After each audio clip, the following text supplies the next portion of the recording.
Good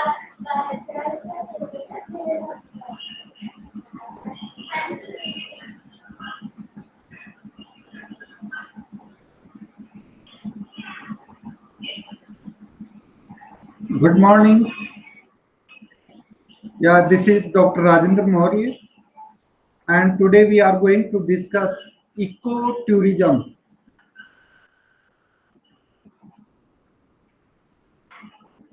So, in ecotourism, eco we can say the for environment and tourism. So, this one is the relationship between the tourist with the our existing environment.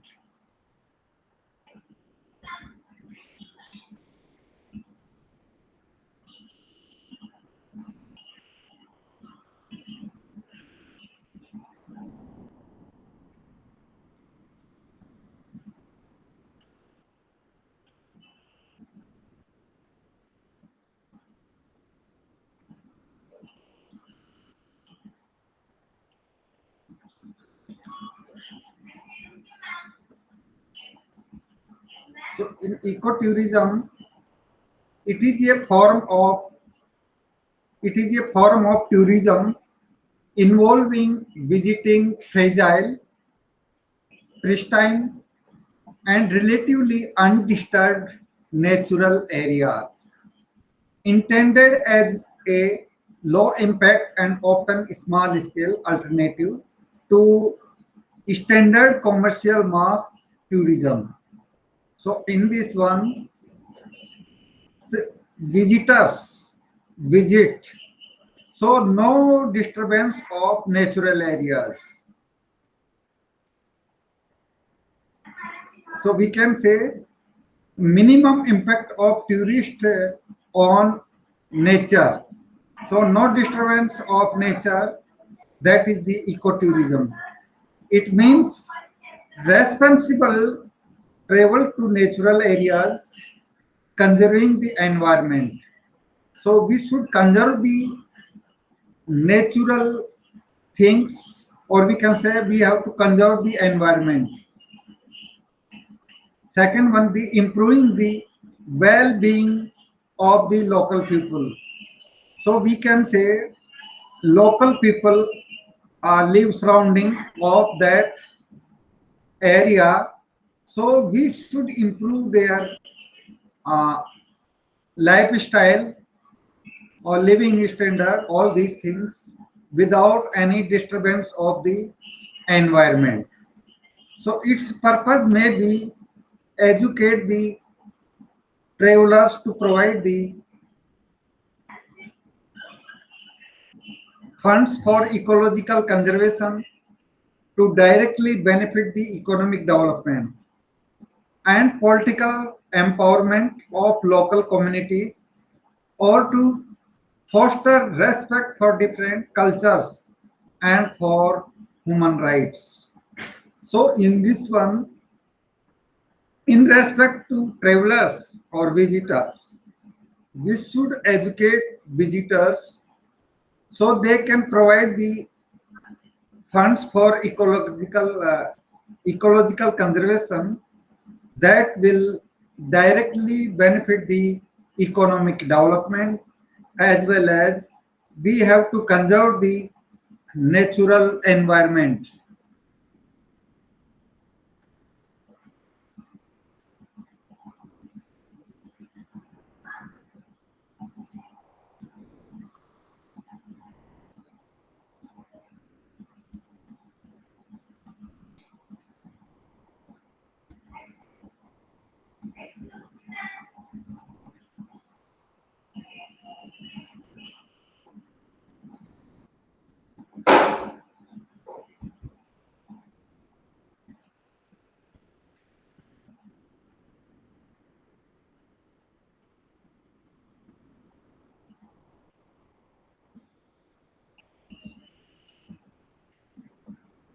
So it is a form of,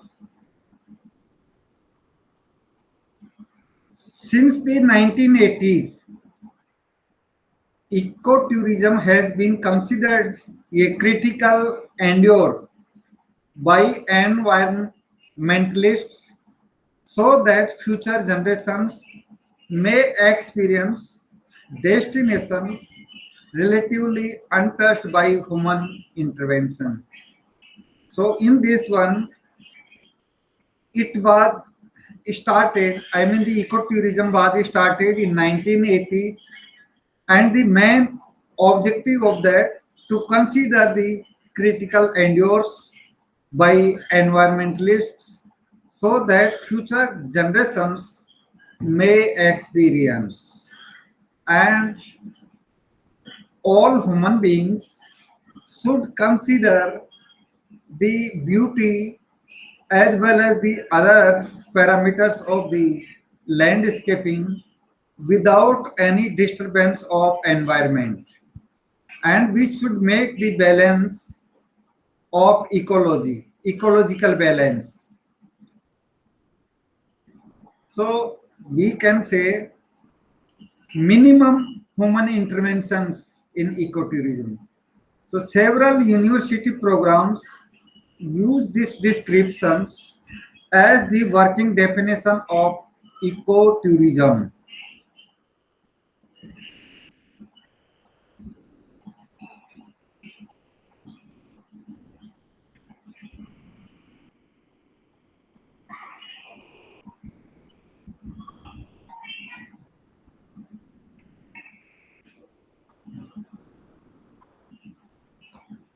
So generally in ecotourism deals with interaction with biotic components of the natural environment. So we can say in biotic components, biotic means the anything that is living. So we can say living beings. So we can say in this one the like wild animals, pet animals, and we can see the flora in this one, the trees, shrubs, herbs, etc. So they can add the beauty, and also they will provide the habitat for the animals. So this one is the main focus, and other than this, tourists, travelers, visitors can enjoy the beauty as well as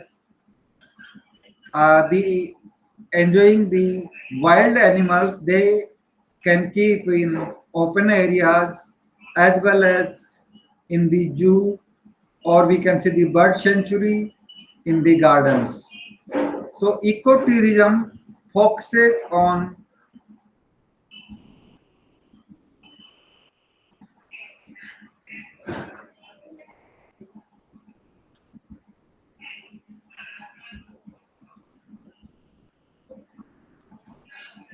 ecotourism is focuses on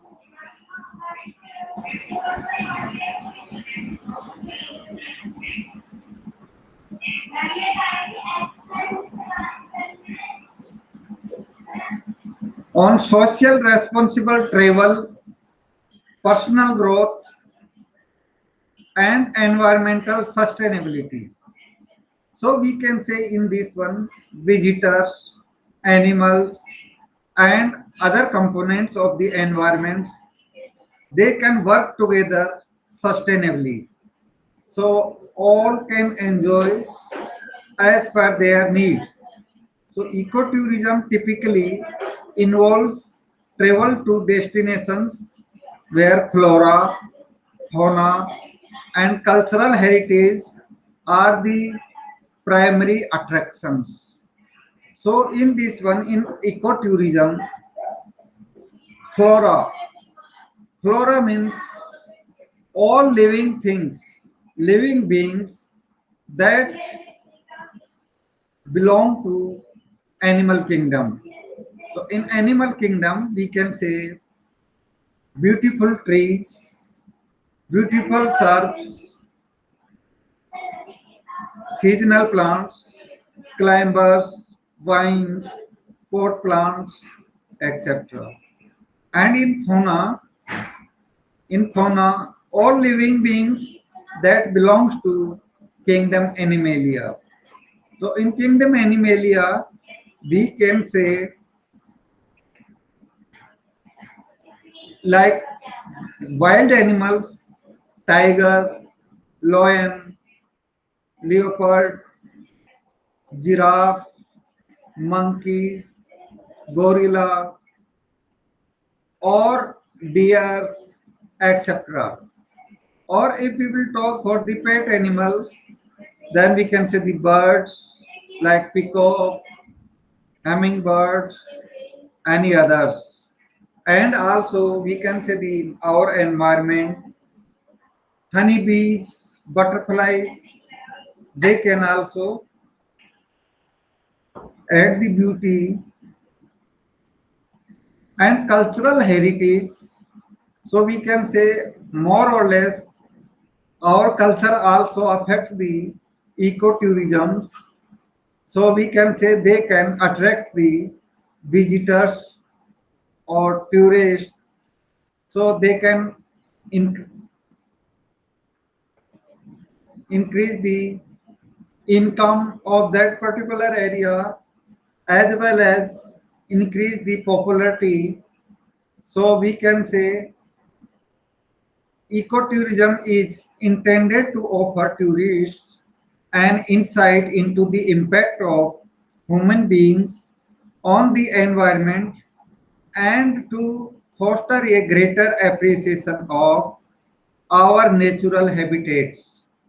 So, in this one, main intention of the ecotourism to offer tourists an insight into the impact of human beings on the environment. So we can say in this, we should disturb as less as possible to our environment and should try to make the balance in ecology and to foster a greater appreciation of our natural habitats. So in natural habitats, we can see the some birds, animals, even then the butterflies, honeybees from the garden. They are getting the natural habitats for their survival. So all these things are very important in ecotourism.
So in ecotourism, responsible ecotourism programs include those that minimize the negative aspects of conventional tourism on the environment and enhance the cultural integrity of local people.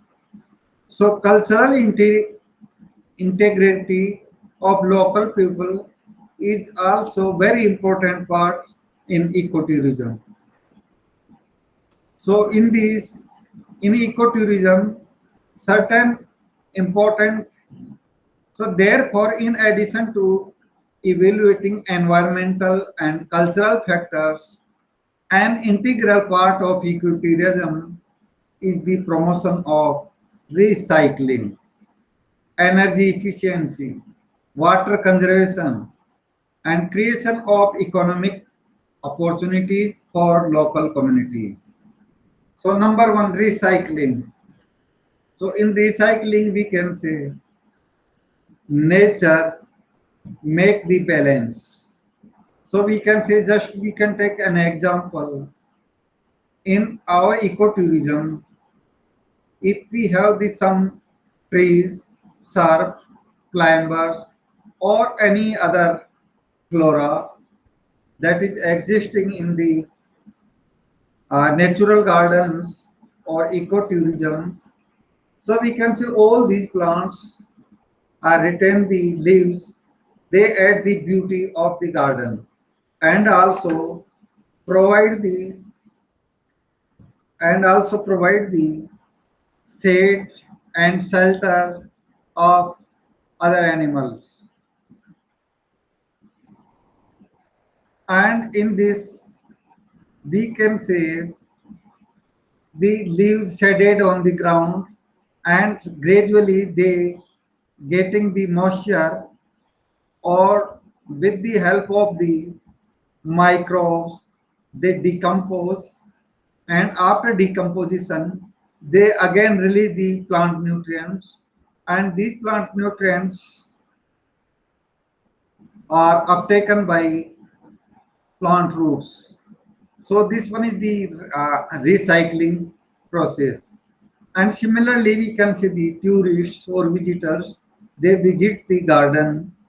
So if they use the other materials, so we can install the garbage boxes according to, so visitors after use like the polythenes, cups, glass, or any other materials, they can dispose at proper place, and that will be recycled and reused. This is the main criteria on this. And second, number one is the energy efficiency. So in energy efficiency, by the renewable energy source, we can utilize the natural sources to convert in energy and they can utilize. Next one is the water conservation. So in water conservation, so during the rainfall or if we apply the water, so we should conserve and we should try to maximum utilize of that. And also in the garden area where visitors or travelers they visit the garden, so at low level area we can convert in the pond or lake, so that will be work as a reservoir of water, and during the rainfall water we should conserve in that, or in that water or some animals like the gadial or we can say the fishes, colorful fishes, and we can say the some birds, they can enjoy in that. And so this one is the natural water conservation, and also they will provide the habitat for some birds, fishes, or we can say the turtle, etc. And next point is the creation of economic opportunities for local communities. So we can say in ecotourism, in nearby areas for local people, it will create some job opportunities. So maybe that can the source of income for local communities, and also the increase the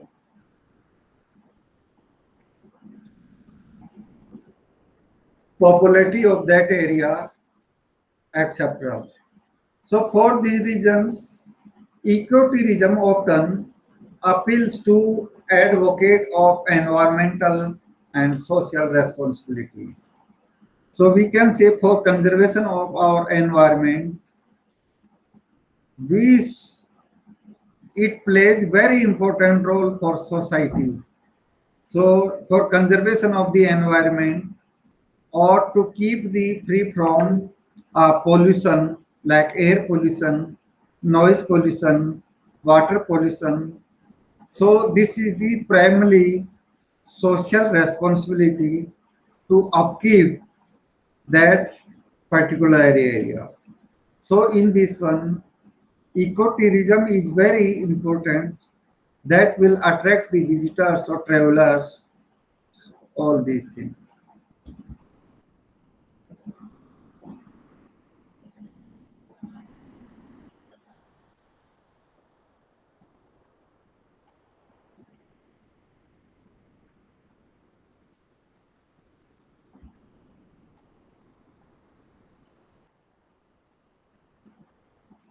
Benefits of ecotourism. So what are the important benefits of ecotourism? So in this one, the builds environmental awareness. So this one is the very important benefit, or we can say the advantage of ecotourism is that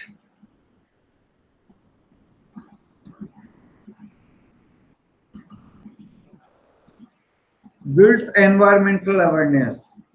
So we can say among the nearby people that live in the society as well as the visitors, tourists, among them we build the environmental awareness. We can educate them how important our environment and how we should protect our environment. Okay, so we should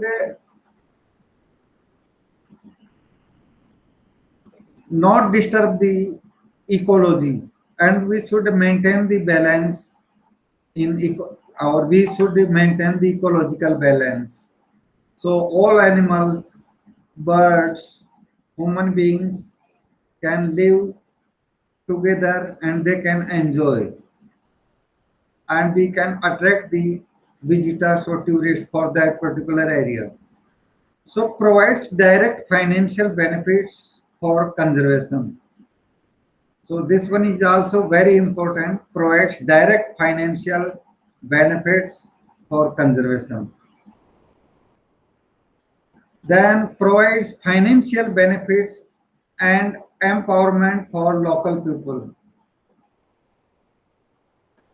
and also respects of local culture, then supports human rights and democratic movements such as number one, conservation of biological diversity and cultural diversity through ecosystem protection. So in this one, available flora and fauna, we should conserve the biological diversity.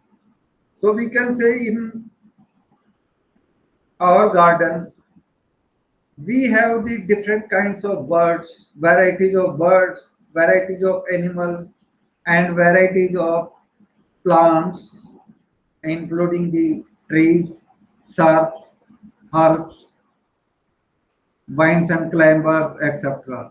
So we should conserve the biological diversity in that. And also we should conserve the cultural diversity because at such type of places uh, visitors of different cultural backgrounds they visit, so they can enjoy, and we can conserve the cultural diversity through ecosystem protection. So we should protect our ecosystem. Promotion of sustainable use of biodiversity by providing jobs to local population.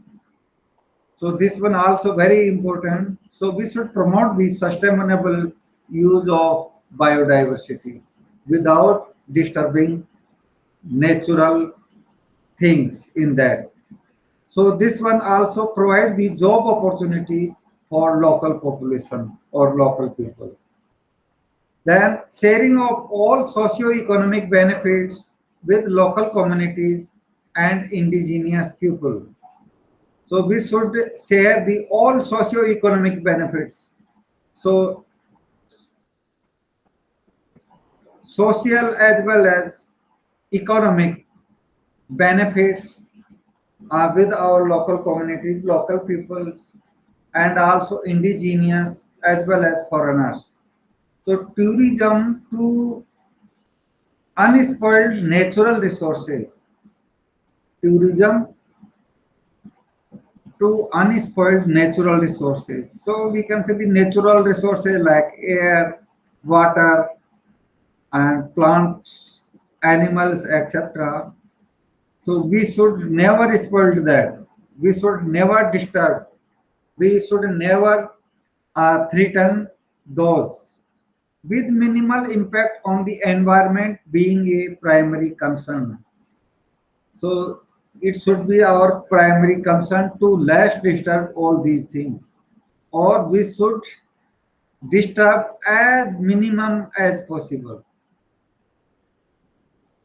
Then minimization of tourism's on and environmental impacts, affordability and lack of waste in the form of luxury. Affordability. So all components in this ecotourism that should be affordable and also lack of waste in the form of luxury. So local culture, flora, fauna being the main attractions in ecotourism. So local people who benefits from this form of tourism economically and often more than mass tourism and often more than mass tourism.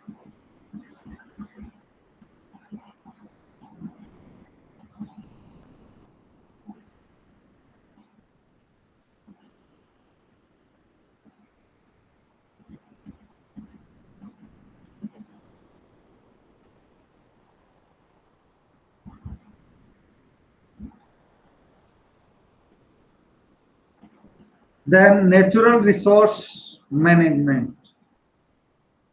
So in this one, natural resource management can be utilized as a specialized tool for the development of ecotourism. Ecotourism.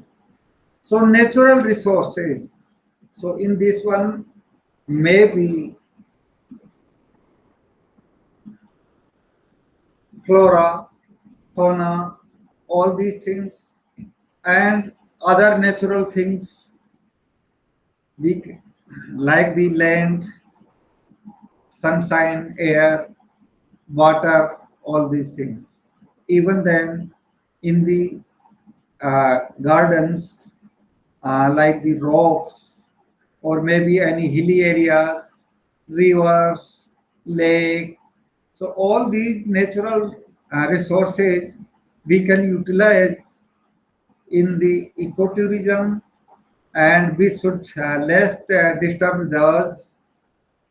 So there are several places throughout the world where a number of natural resources are abundant. But with human encroachment and habitat resources are depleting. So we can say in human nature, we disturb the our natural habitats or natural resources. We exploit all these and we disturb that. So I mean the you can take an example. For example, in particularly any mountain or plain area, so we do mining to exploit the some minerals or any other expensive items. So we disturb that, and the local animals, plants, birds, all these things disturb. and they lost their habitat there. So in this natural resources are depleting. Without the sustainable use of certain resources, they are destroyed, and floral and faunal species are becoming extinct. So we can say in this, instead of the sustainable use of all these natural resources, due to greedy, people are destroying all these things. So that will disturb the flora and fauna. So we can say the animal species, bird species, or even the plant species are becoming endangered. So these are the major problems in this. So we should maintain or we should manage the natural resources, and we can enjoy and we should protect our environment. So ecotourism programs can be introduced for the conservation of these resources.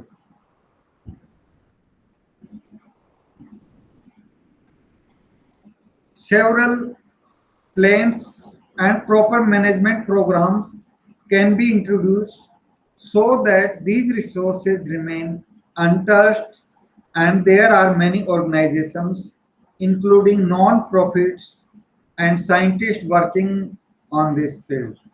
So we can say in this one, if we will talk for the forest department, I mean the government bodies, then Department of Forest, as well as the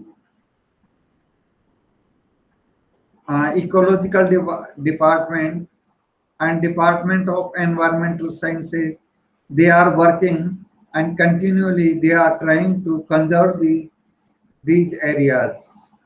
And also the some NGOs also working on this area to protect our environment. So they are working for conservation of ecosystem, and also some scientists, educationists also working in this field. So scientists are working or they are doing the research in this area to protect our environment. So natural resources of hill areas like Korsiang in West Bengal are plenty in number with various flora and fauna. So we can see that particular place is rich source of flora and fauna. But tourism for business purpose spoiled the situation. So this one is the alarming situations in this. So researchers from Jadavpur University are presently working in this area for the development of ecotourism to be used as a tool for natural resource management. And also, you heard about the forest areas have the large number of benefits in this area. So people are grading, they are cutting the trees for, we can say the to collect the woods for burning purpose, as well as the large trees are also destroying to collect the timbers and other uses, like we can collect the gum resins or any other materials. Okay, and also in this we can see the in pharmaceutical industries, in forest areas or gardens, they contain the large number of vegetations. They have medicinal values. So for collecting those medicinally important plants, we are destroying those, and after that we are extracting the alkaloids to prepare or manufacture the drugs or medicines. And also, if you hear the very old stories, in that many people, they are before independence, many people, emperors, kings, they have hobby of hunting. So we can say a lot of wild animals are destroyed as their hobby or fond of hunting. So these are the not good things. They disturb the ecology as well as creating the imbalance in our environment. So that's it, and thank you so much.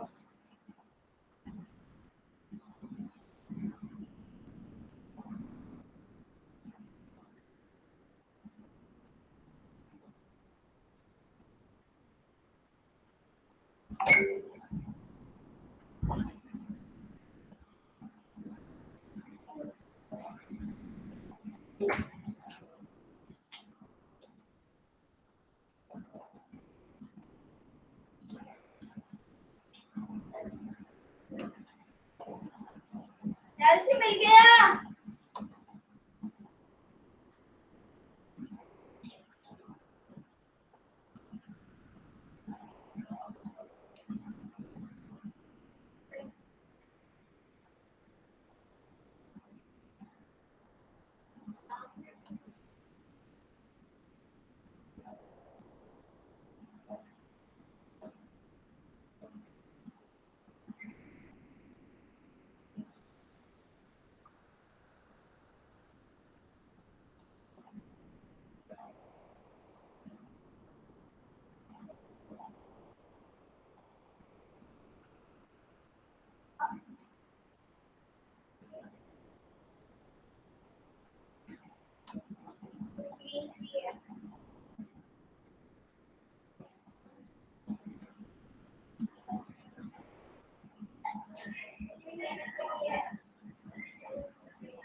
Okay, good morning, everybody. This is Dr. Rajendra Maurya, and today I am going to discuss about institutional gardens. So, what are the institutional gardens? So, number one, garden, a piece of land. By using the hardscapes and softscapes, we beautify that. So we can say the nearby any institute, if surrounding area, we are beautifying by using of plant materials is known as institutional gardens. So in institutional garden, the institutions include both public or private institutions like hospitals, government and private offices, courts, auditorium, cinema halls, hotels, and so on. So public buildings are often expected to be formal, even and monumental in their design and setting, and they require special aesthetic treatments. So we can say, however, different types of institutions, but particularly for public institutions, we should that garden should be formal in design and monumental in their designs. So proper placement and arrangement of institutional buildings are gaining importance in the modern world. And it is now realized that an institutional building is not complete until the walks, drives, lawns, and recreational areas are properly developed in the compound. So we can say that in any institutional gardens, these features are very important. So without developing these features, that garden is incomplete.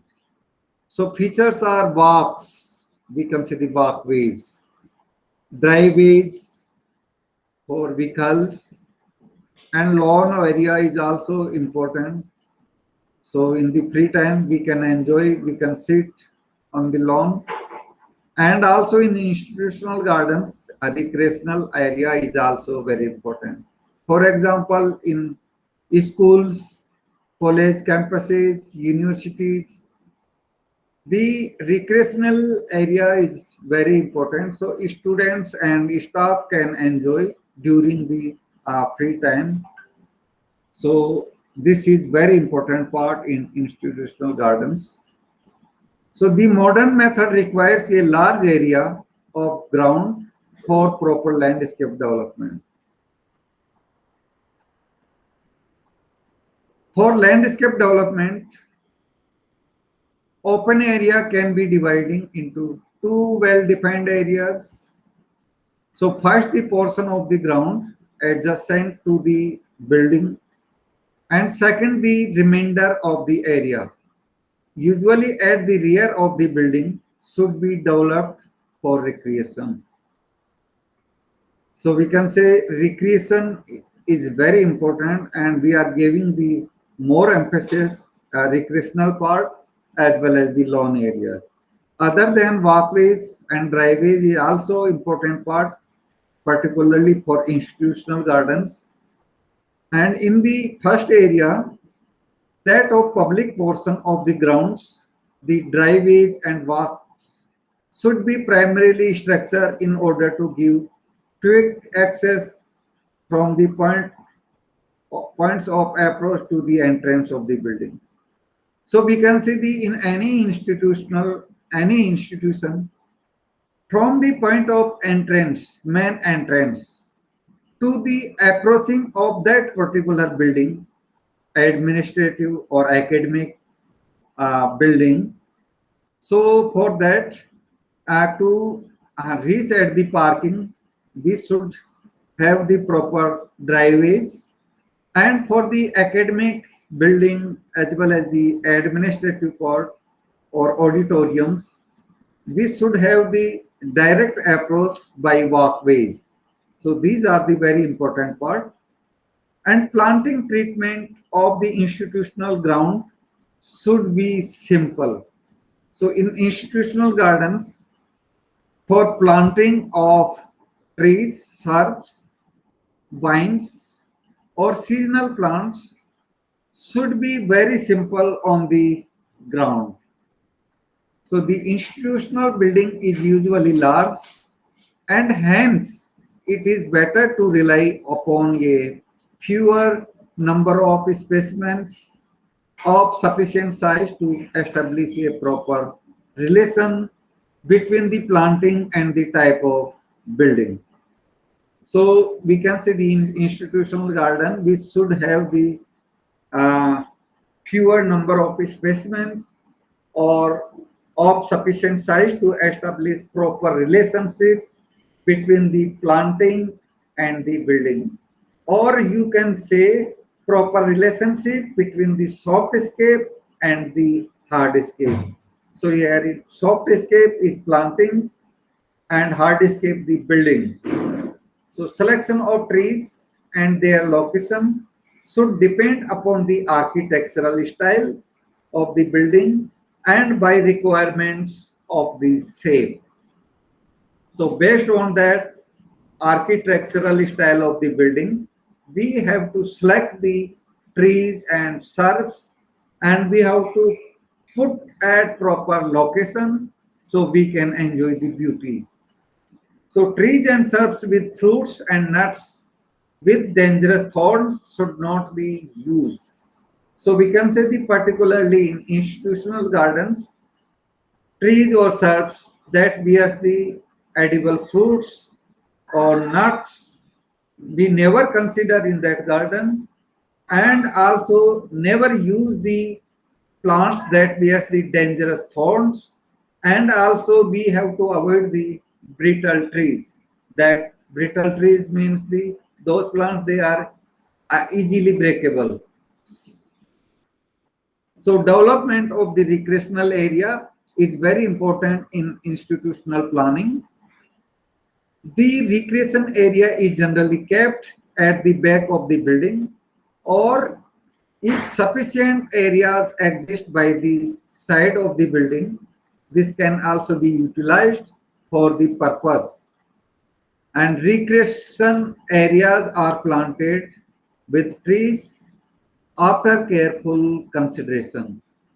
So this one is the very important. A recreational area is very important in institutional gardens.